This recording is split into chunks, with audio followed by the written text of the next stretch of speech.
Magandang araw sa inyong lahat. Ito ang Himig ng Agila, ang inyong boses at gabay sa mga makabuluhang usapan at makabagong kaalaman. Ako si Nudge at ngayong araw may tanong ako sa inyo. Napansin niyo ba na parang mas nakakaintindi na ang mga apps na ginagamit natin? Yung biglang alam ng phone mo kung anong kantang gusto mo? O kaya may recommended videos like saktong-swak sa trip mo? Naisip niyo ba kung paano nangyayari yon? Pag-usapan natin ang Artificial Intelligence o mas kilala bilang AI.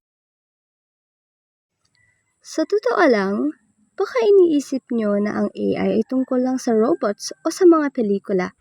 Pero isipin nyo to, kailan kayo huling gumamit ng social media? Kailan kayo huling nag-search sa Google? Kailan kayo huling nag-chat sa isang customer service bot? Kung ginawa nyo ang alinman sa mga iyon ngayong linggo, congratulations! Nakagamit na kayo ng AI. Ang AI ay teknolohiya na kayang matuto mula sa data. Parang estudyante na habang mas maraming nakikitang halimbawa, mas gumagaling.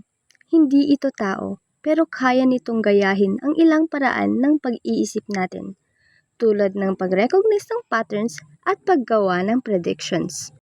Ngayon isipin naman natin, kung estudyante ka, maaaring nakatulong na ang AI sa iyo sa pag-intindi ng lessons. Kung nagtatrabaho ka naman, baka napapadali ng automation ang ilan mong task. At kung negosyante ka, maaaring ginagamit mo na ito para maunawaan ang customers mo. Pero, may tanong din. Habang pinapadali ng AI ang buhay natin, may mga bagay ba tayong kailangang pag-ingatan? Halimbawa, kapag may nabasa tayong balita online, sigurado ba tayong totoo ito? Kapag may nakita tayong video, authentic kaya ito o gawa ng AI? Hindi naman para takutin kayo, kundi para maging mas aware at mas responsable. Minsan, iniisip natin na ang AI ay para lang sa mga programmer o malalaking kumpanya. Pero ang totoo, kasama tayo sa kwento ng AI. Sa bawat click, search at share, may data tayong iniiwan. At sa data na iyon, natututo ang AI. Ibig sabihin, hindi lang tayo users, bahagi tayo ng paghubog nito. Kaya mahalagang itanong natin sa sarili, paano ko gagamitin ang teknolohiyang ito? Makakatulong ba ito sa pag-unlad ko? Sa komunidad ko?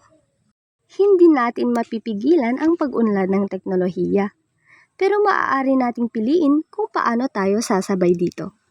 Sa halip na matakot, maaari tayong matuto. At sa halip na umiwas, maaari tayong umunawa. At marahil, sa tamang paggamit, ang AI ay hindi magiging kapalit ng tao, kundi katuwang natin sa pag-abot ng mas mataas na pangarap. Kaya ngayon, gusto kong marinig ang inyong saloobin. Para sa inyo, ang AI ba ay mas nakakatulong o mas nakakatakot? I-share ninyo ang inyong opinyon. Dahil dito sa Himig ng Agila, mahalaga ang bawat tinig. Muli, ako si Nudge at sama-sama tayong lilipad tungo sa mas malawak na kaalaman. Hanggang sa susunod nating pag-uusap!